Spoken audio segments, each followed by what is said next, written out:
is what we call hater shit. There is no better term. You know me. If you know me, you know me. If you know, you know. You know, so good morning, you guys.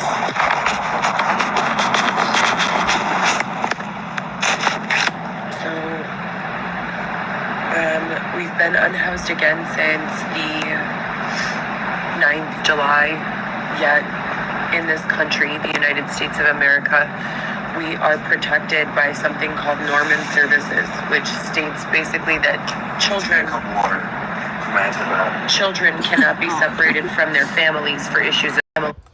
Okay, I think he said, can you get me a cup of water so I can take my antibiotics? Children cannot be separated from their families for issues of poverty, which is the only issue. And issues of poverty, the three main issues of poverty are housing instability, food instability, or clothing instability. Those are all issues that there are specific federally funded programs to assist with. So those are the only reasons for, my issues with my 5-month-old baby. And so we have casework they put in a housing referral. When we got accepted to the shelter where we were, and I showed everyone the acceptance paperwork that they gave us from 311 when they transferred us there in February, just after Weston was born, or early March. We were told that we would be in that location for up to 6 months while we were waiting for our permanent housing, which comes in the form of a townhome or an apartment, depending on your family size and needs. I have 3 children, Viviana, Lewis, and Alexis, and 1 infant, so 4 kids total. Those are 4 kids, 4 children. And myself and Xavier, which is a family size of 6. So this was established long ago. 311 is who you call in the city of Chicago for emergency housing assistance. They have no emergency walk-in shelters in the entire state of Illinois. And that's what we've been told by every shelter that we've called.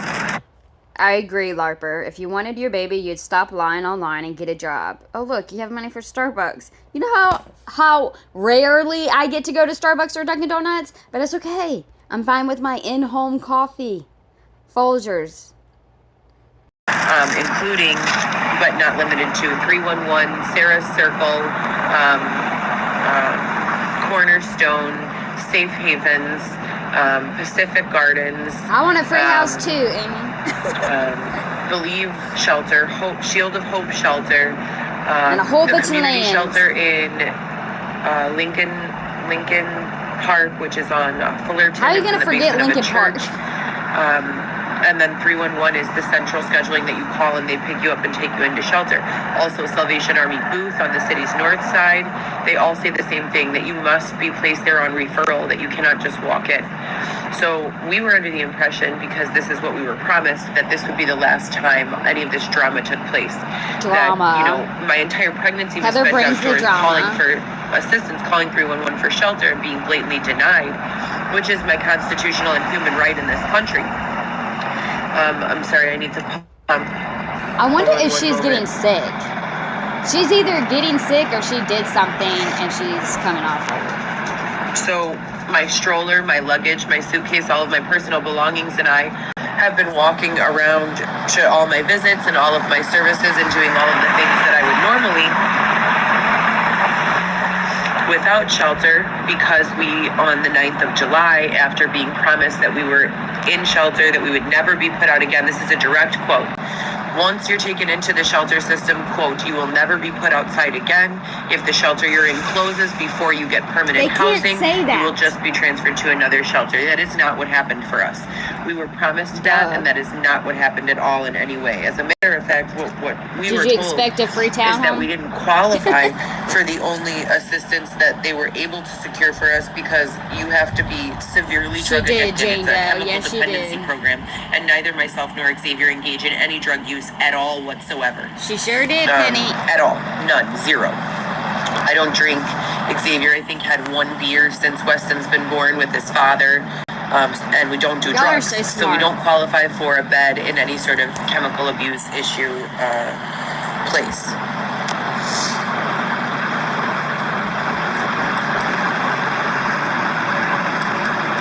I'm glad most people know what Heather's about.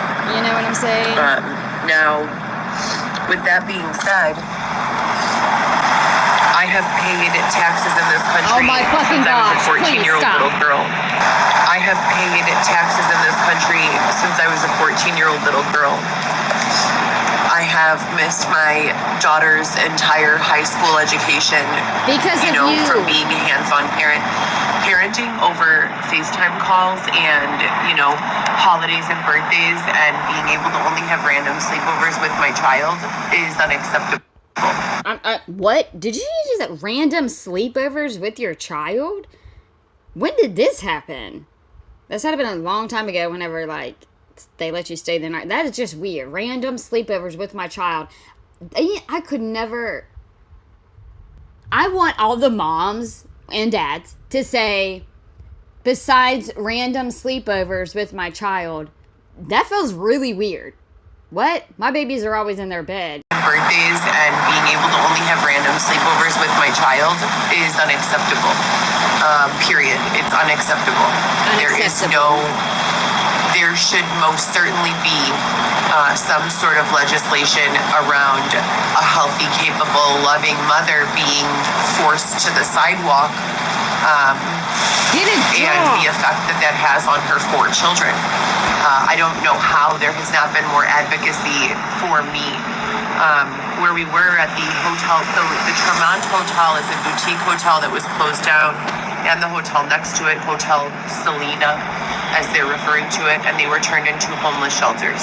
At one point, they housed migrants, and then they turned them into homeless shelters for people in the United States, specifically Chicago, residents of the United States, citizens of the United States.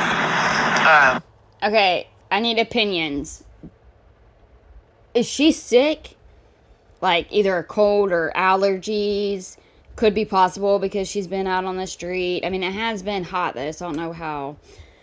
Or is this because of, drugs? I would hope not, because, she still has her case opened. I'm trying to remember if she gets sick like this after she does the duster. A part of me thinks it does, but I don't remember.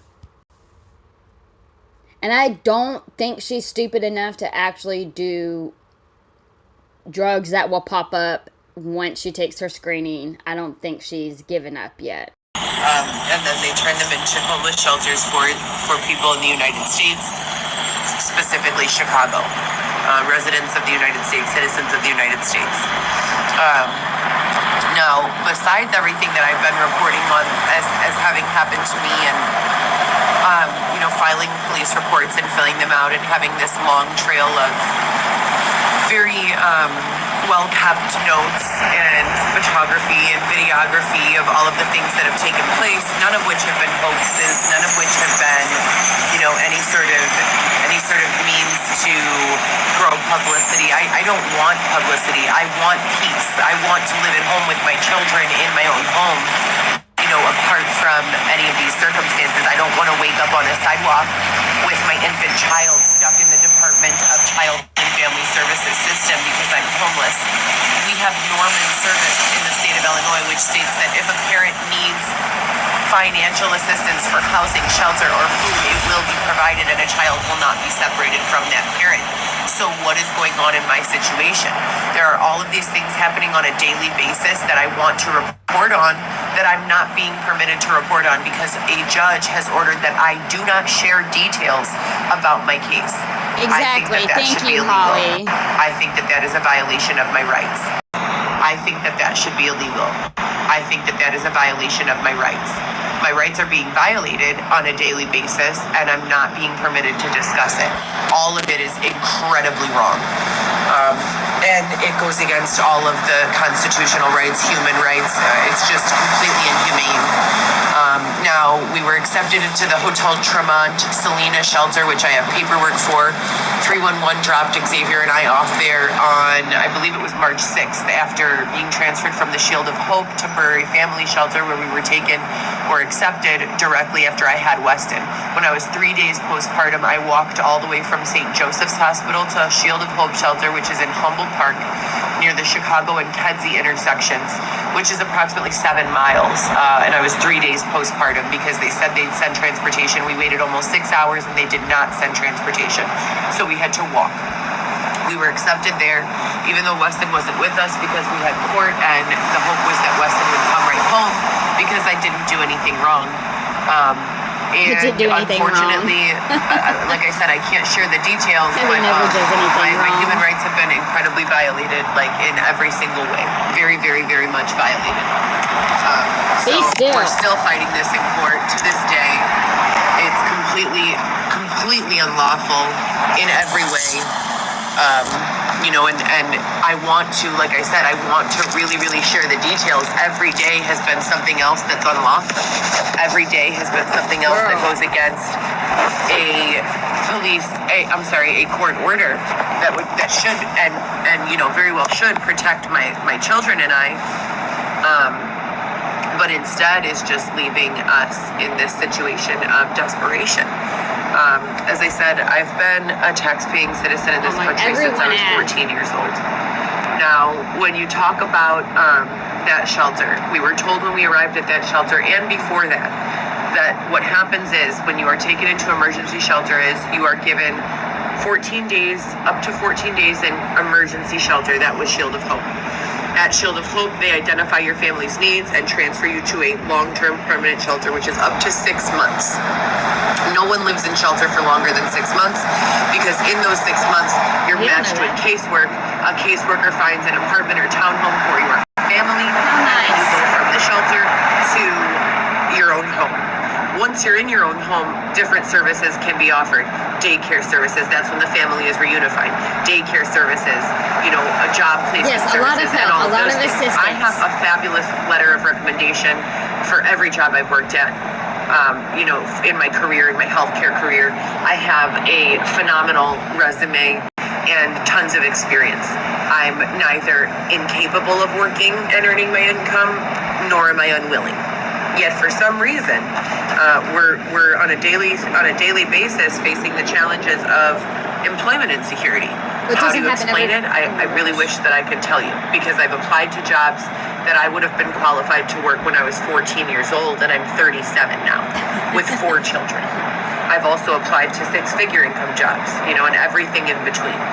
Of course you would. I don't know how to answer that question. The next issue is that we were taken from Hotel Tremont to...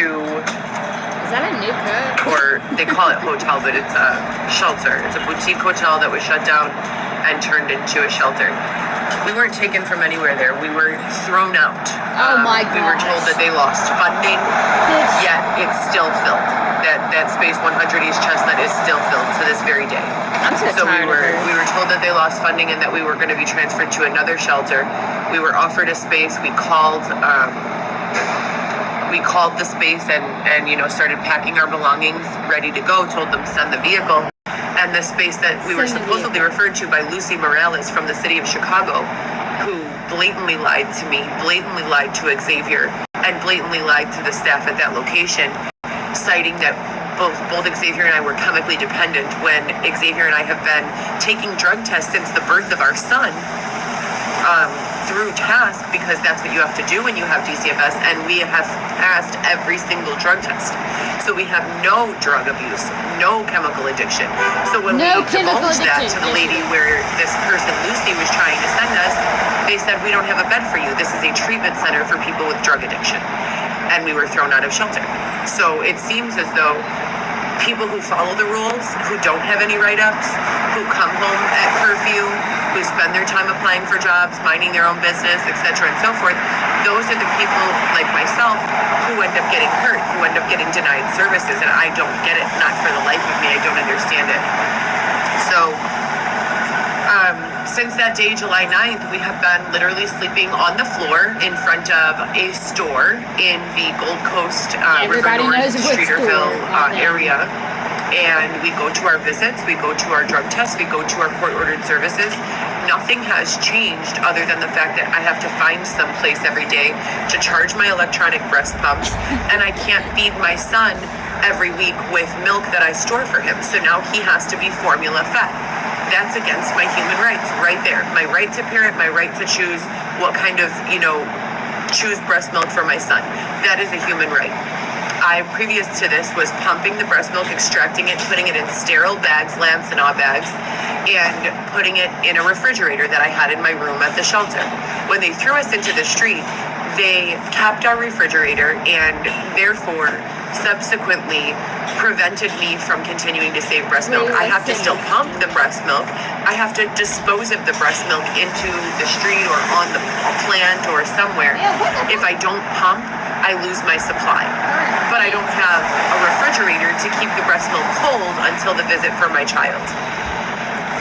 All of this is illegal, you guys. I don't even know. I've been reporting on this my entire time of being pregnant in the tent. Every single day I would go live, or every other day I would go live, and I would put these I would call them FTRs, for the records. And I would say I called 311 10 times today, and I would play live recordings of me calling all of these shelters so that you guys could hear them tell me exactly the same thing. Your name has been on the list. When something comes available, we'll come and get you. And they never did. And we went to Northwestern, we went to St. Joseph's, we went to Rush Hospital, we went to all of these places, and we asked social services for assistance in the shelter, and we never received any assistance. We were blatantly put back into the street through winter, through summer, through spring, through fall. From February 14th, 2023 to February 21st, 2019, we spent without shelter, unhoused. The very first night I spent indoors was the night I went into labor with Weston, February 19th. That's the first night I spent indoors in over a year and 5 days. That was your choice, bitch. An educated, kind, compassionate, law-abiding, sober, non-violent human being. I don't know how else to say this. I don't know what else to communicate with. I have done nothing to deserve this homelessness. No one deserves to be forgotten and left in the street. No one deserves to have their human rights infringed upon. It's bogus. It's illegal. There's no reason for it. And yesterday we received, the department put in a referral for housing for Xavier and I, which I feel like I can talk about because it's not part of anything that's in court. What's in court is specifically allegations as to my ability to care for my child. And I have already subpoenaed my doctor of over 10 years to come and testify. But the state has their own arguments that I'm not allowed to talk about. So shut up. Or don't. Keep reading. Me personally, I believe that the only thing that should matter in a child custody hearing is if a person has had a doctor for 10 years and a person is able to advocate for themselves and speak up on their own behalf. It should be very easy for a judge, or any third party for that matter, to make a determination as to the qualifications and likelihood that this person is able to care for their child. And if this person has a mental health or a illness that doesn't allow them to do so, they should be granted some sort of third-party assistance like home health. I don't have the need for that. I don't need home health. I need shelter, and that's my right in this country. So I'm eager to see what's going to happen. We're at the 6 month mark, and I filed an emergency motion way back in March or April. I apologize, April. So I wish I could tell you guys the details because it is just so wrong. I mean, like I said, there have been so many things promised and none of them have come true. So I'm just really hopeful and really praying that, my rights matter. Like I said, I've been a law-abiding, tax-paying citizen in this country for a very long time. Something else I've noticed that is very interesting is that I used to have a lot of color in my wardrobe. Oh my and gosh. a ton of different, outfits and things of that nature. And right before we were thrown outside again, ironically, I ordered a 4-pack of leggings from Amazon, and I have like 2 black t-shirts, and I ordered 1 more. And since I began dressing this way in all black, just because if I'm sleeping outside on the floor, I want to be respected. People already lose respect for a person who's homeless, who's living on the floor outside. They think that the person is incapable or inept or of some sort of mental deficit or something of that nature, which I am not. Go on. So image becomes important, is equally as important as your ability to advocate for yourself verbally, in my opinion. What? So I order a luggage for $30 on Amazon to, put all of my belongings in. And I've never in this entire time gone without receiving, I would say, from February 14th to today, I would say between $60 and $200 a month in donations. And I get it through donating online, asking online and raising money online and finding sponsors in the street when I'm outside who then donate through Cash App. Well, they've now disabled my Cash App, and Cash App is amazing because Cash App allows you to download it and send or receive money within 2 minutes anonymously. So people who were sponsoring me felt like they could do so in a safe environment. They've disabled my Cash App. Since the time they've disabled my Cash App, do you know how much money I've received? That's a lie. A woman walking by 2 days ago gave me a 10 and a 5, $15. That's all I've received in 6 weeks. They disabled my Cash App 6 weeks ago. I had stable income coming in, $60 to $200 each month, which would cover my hygiene items, toothbrushes, shampoo, socks, underwear, things of that nature. And now I have nothing.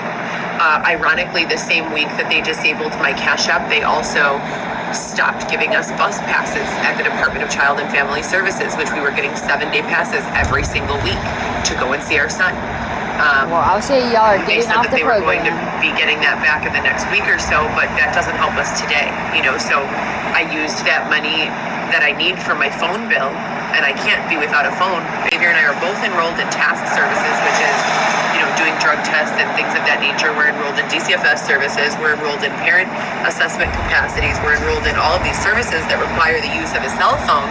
And if we don't have our cell phone, then we would be, in violation of Is all he of the sitting orders right that there? we Why have should to keep keep up looking with right there? in order to get our child back. So it's just a very unlawful situation. It's very inhumane. It's very unethical. It goes against everything that the United States stands for, and then some, and I don't really know what more I can do or say about it. When I Google about the Department of Child and Family Services, I see a lot of really bad press. Going back from 5 years to present, there's a lot of bad press associated with the Department of Child and Family Services. You would think that with the evolution of electronic recording and records keeping, that we would be able to say, hey, this is not right. This is what's going on with this child. This is what's going on with this child. And we would be able to use technology and artificial intelligence in a way that protects our children. And by our children, I mean mine, but I also mean America's youth. This is the future of our country. If we have a bunch of children who are being institutionally abused, we have a generation that is going to turn into a generation of traumatized and abused adults. And that's unacceptable from any perspective. So we have this electronic recording, much similar to the electronic medical record, which you cannot change, alter, or dispose of. Even if you go back and change and alter something, there's an electronic footprint of the amendment that you made, which means that when you use time machine software, you can go back to any date and time and see what was entered into the electronic recording software prior to the change being made. That is very telling.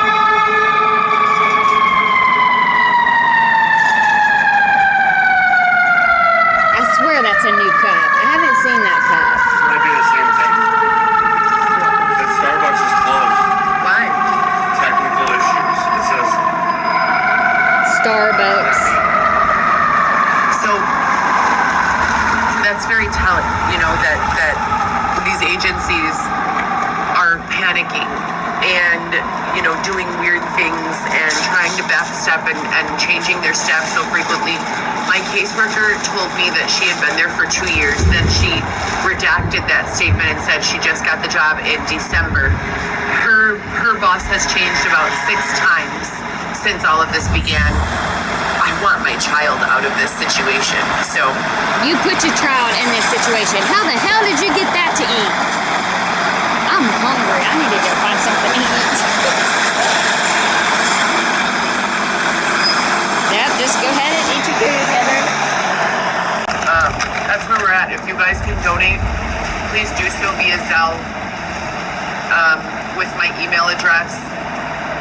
My email address is oneheathergee@gmail.com, which is the same email address that was associated with my very first personal blog, oneheathergee, when all of this abuse began in 2020, and I was unlawfully, literally thrown from my home into the street with 5 bags, and that's it.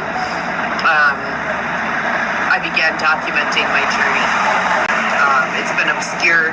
There's been no real follow-up from law enforcement or the authority. And I've done everything in my nature, in my ability, within my scope of ability, financially, communicative wise. I've literally translated my circumstances into multiple different languages and shared it all around the United States of America and the world through the internet. I need assistance here. I need advocacy here. I need someone to back me up on this. I'm right in what I'm arguing for, and what I'm arguing for is nothing extravagant. What I'm arguing for are my children and my safety and my housing. And I'm a United States citizen, but I do believe everyone should have access to those things, So every drop of breast milk that I have to throw into the street is a drop of breast milk immunity, health, antibodies that my son should be ingesting. It doesn't hurt anyone for my son to be able to drink this breast milk. It doesn't hurt anyone for Xavier and I to have a safe space indoors for me to store my milk with my child. To put this into perspective for you,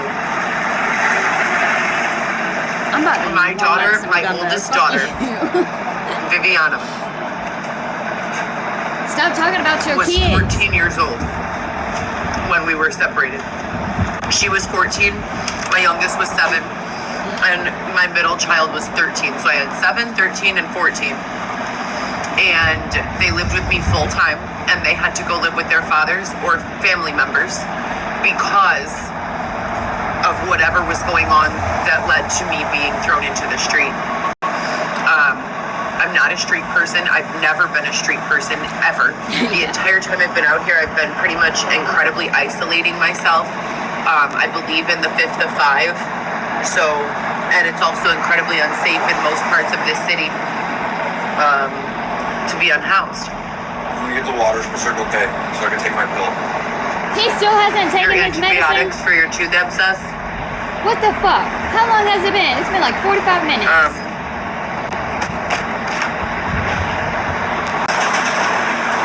You sound like he just started it. That was so funny. I'm very thankful, for any assistance that we've received, but it's not enough by any means.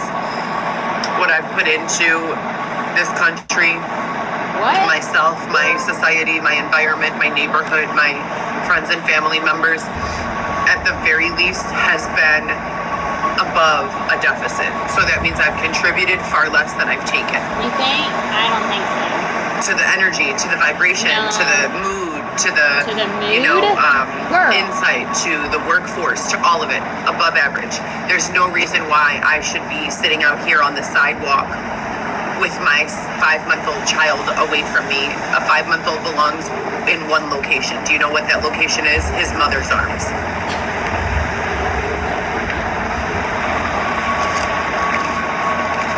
I wonder if she knows what initiative means. We were told 3 weeks ago that there was a housing referral placed through the department and that it was approved. I was contacted by someone yesterday saying that they were going to be our caseworker for housing now. We have to schedule a meeting with that person, praying that this situation is expedited, because I incredibly, grateful for her call, but I I don't know how much longer I can sustain this type of lifestyle. It's painful, it's humiliating, it's degrading. Well, stop doing it. It is animalistic. It's just not good, you know. Xavier's peeing into cups again. I refuse, like I told him, no, we cannot go back down that road. You have to work on holding it. Both of us. I mean, just the wear and tear on your body from being outside. Oh, as a woman who has a menstrual cycle and who's lactating. All right, please not. Let's go. I need access to a restroom. I need privacy. Let's not talk about that. I need a bed. I just gave birth. My body has not even healed. And I'm on cement again. Can you imagine being 40 weeks pregnant on a cement ground? No bed. Anyone in the audience who's pregnant, you know exactly what I'm talking about. Women who have been pregnant in the past, they're like, well, yeah, that would be awful, but, you know, they don't understand. You have to actually be carrying that 10-pound bowling ball in front of you to eat, for me to say, no, lay down on the cement. Let's see. And then if the woman can get down on the cement, girl. You know, at that stage in pregnancy, and I say to her, now spend 3 months in that position. They're all gonna say you're fucking crazy, there's no way. Okay, but I did it. And my son was born at 8 pounds, 0 ounces, 9 out of 9 on his APGAR scores. That's a perfect score. That's a perfect score? Are you fucking kidding me? What are you bragging about? What is this flex you're calling out?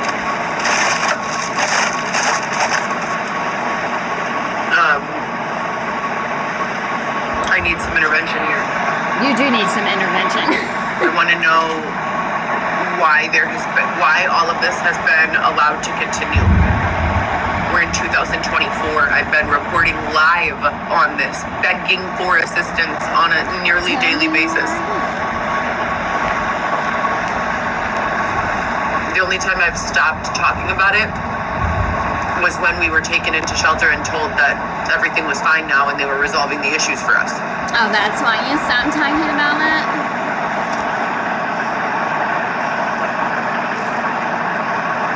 Enjoy your breakfast sandwich. So, day 1 of this second period of housing instability.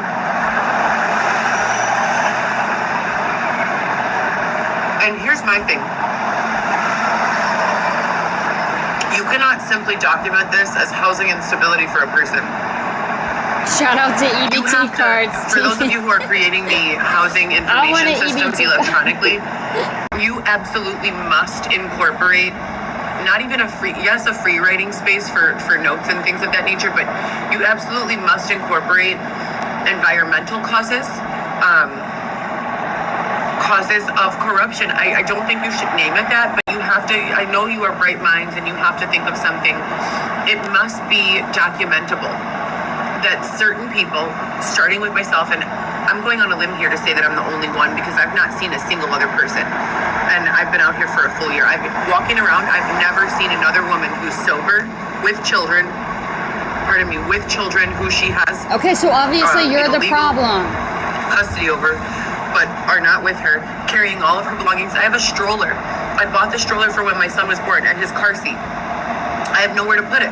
I'm wheeling around all of the items that I purchased for my son. You're using it as a cart. Shut up. Xavier's father's garage, which I have no access to unless Xavier's able to get a hold of his father and we can go over there. I want everything with me, all of my belongings. I want to take everything I've purchased for my son, you know, and have it with me all the time. But I only have 2 arms, you know?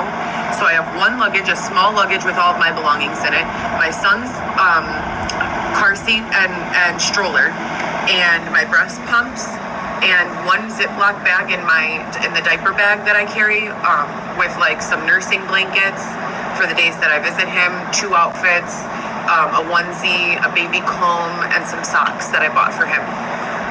But I want to take, you know, all of his winter clothes to Once Upon a Child and cash them in for store credit so that I can get 6-month outfits because he's growing.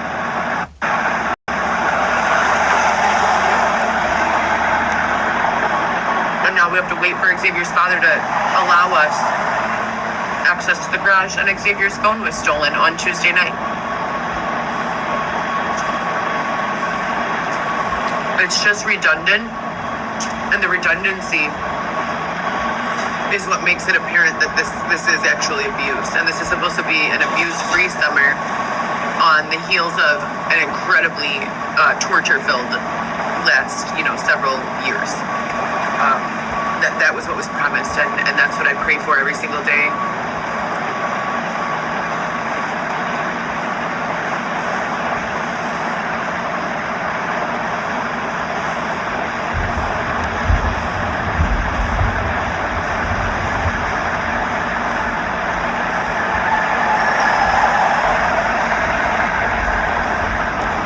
Girl, you're sitting here eating and bitching at the same time.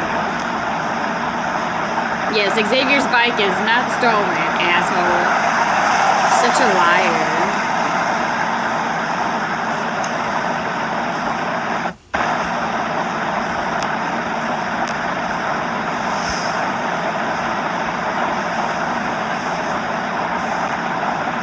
Do I need to speed you up? But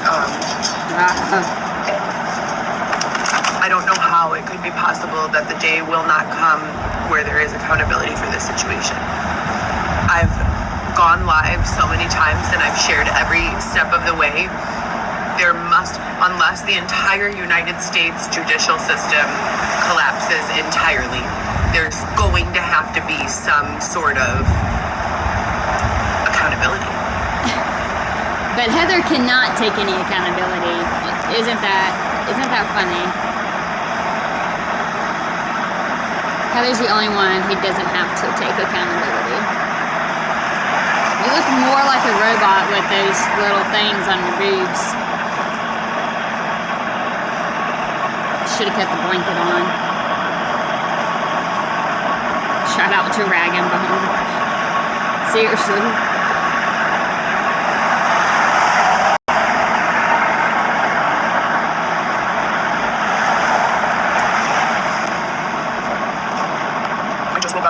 I just woke up at 5:30 in the morning. It's 6:30 now. Sleeping on a yoga mat, literally outdoors.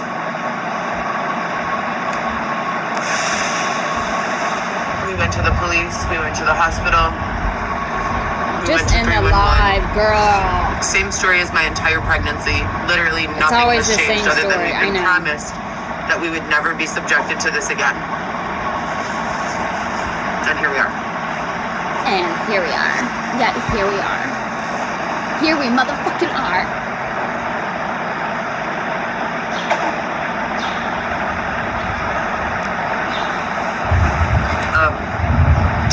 I want to share something. I don't know if I want you to share it. So, God, you guys, I keep on calling lawyers for assistance because I want to share, I want to document all of the corrupt things that are taking place. And it's difficult for me to have a location to document these things because I'm literally being manipulated, physically moved from location to location, separated and estranged from my belongings. So even when I write things down, that just becomes one more notebook for me to carry all around with me, And going live helps me record it because there will be an audio transcription that I won't have to, complete myself. AI will make one. But with this court order saying that I'm not allowed to share details, it's like, you have no idea. You guys would really literally probably pass out if I told you, of shock, if I told you the things that had gone on since this case had started.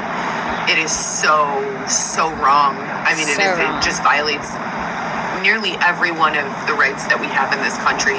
And when I spend hours calling lawyers, human rights lawyers, civil rights lawyers, it takes me, a good, I would say 5 to 10 minutes to describe just a surface level of what's going on. And all of a sudden they all become personal injury lawyers. Well, we advertise as human rights, but actually we deal with car accidents. And it doesn't even sound like I'm actually getting through to a real lawyer. So that makes it even more, obscure and difficult to manage because I truly feel like I'm being almost like a shadow ban in real life from assistance. Do you guys know what a shadow ban Oh, is? goodness gracious. You're going to tell us, in right? Twitter, back in 2015, I became aware, no, 2017, I became aware of this. It's like a sex worker's Twitter, where people who sell content or time, take dates, etc., they can do so openly on Twitter. They can talk about their dates, they can talk about where they're going on tour, what cities they'll be in, and ask people to book dates with them openly on Twitter. And this part of Twitter, this dark part of Twitter, is banned from like the mainstream Twitter users and children, which it should be, rightfully so. Well, if you participate in this type of Twitter use, you get what's called a shadow ban, and your content does not appear in the mainstream algorithms. Someone like myself who works, 5 different jobs and has a family and children, 90% of my life is mainstream algorithm. 10% of my life, which was my business, at that time, from 17 to 19, it is no longer. It is no longer. And I've not been involved in any sort of, shadow banned type content since 2019. And we're in 2024 now, for the record. But they put huge bans on where my content could go and who could see it. So I used to think, at first, that the reason why I wasn't receiving assistance was because, the politicians and the people who Robot the people on. who could afford to help me, who couldn't afford not to help me, just weren't getting the information. The information was not making the reach. But then I started realizing that AI can also interpret duress. AI can interpret crime.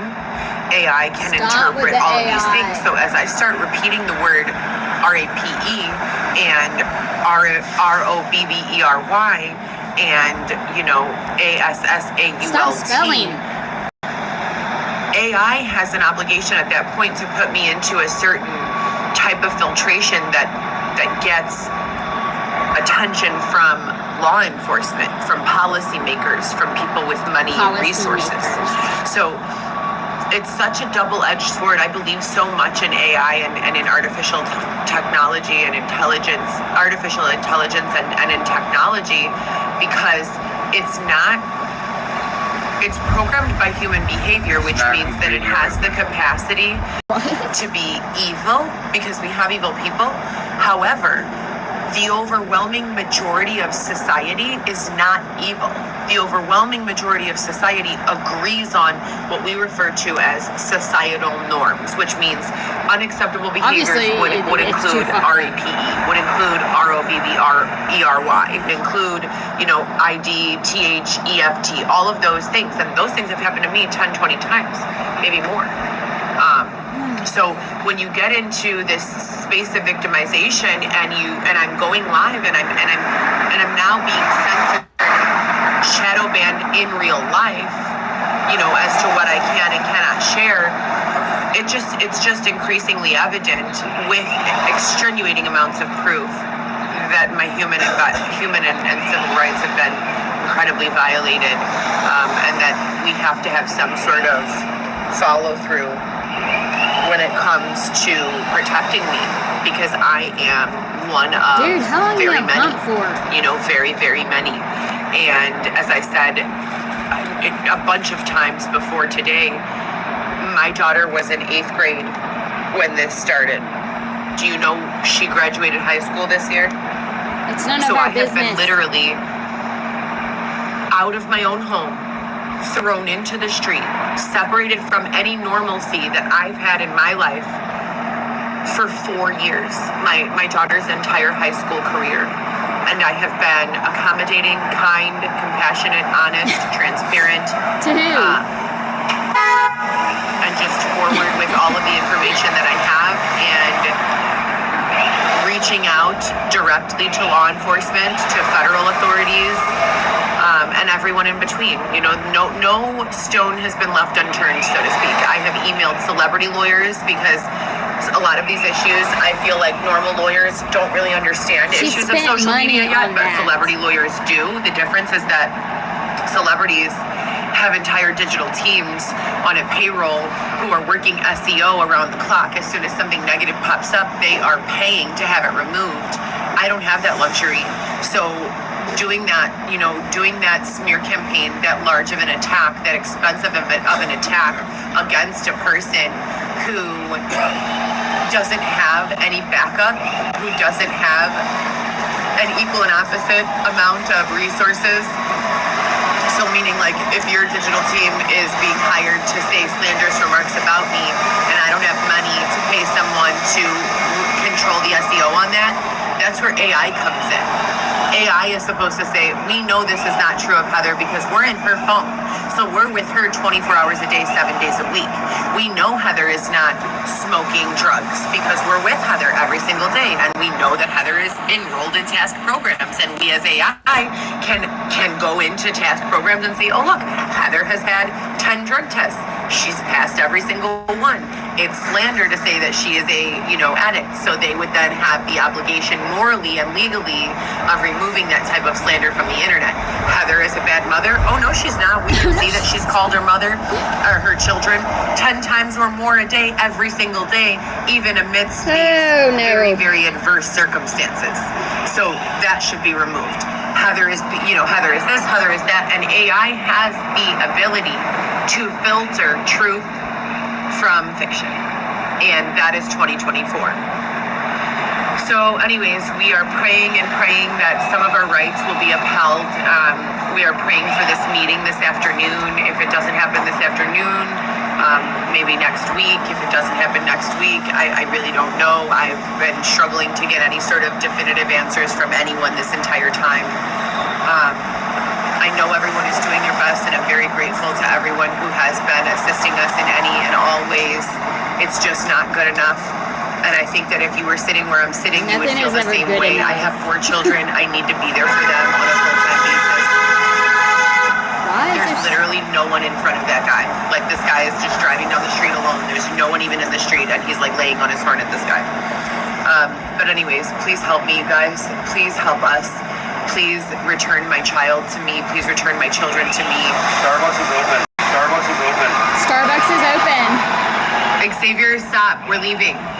No. Just gonna get a cup of water. No, you just went to get water. No, Circle K was gonna charge me. Okay, we're going now. I need to use the restroom. Please only go there and come right back. Cup of water. All right, you guys, have a great day. I'm getting ready to go visit with my son. It's really a shame that we have to wake up under these circumstances. It's a beautiful city. It's a beautiful, experience for so many. I can't wait until it becomes a beautiful experience for me with regards to being financially stable and having the love and support around me that allows me to be the love and support my children need 24 hours a day, 7 days a week. That's my whole entire goal and purpose for life. I hope you guys have a great day, and thank you so much for being here in a way that is supportive and loving and, conducive to creating the type of society that we want to leave for our children.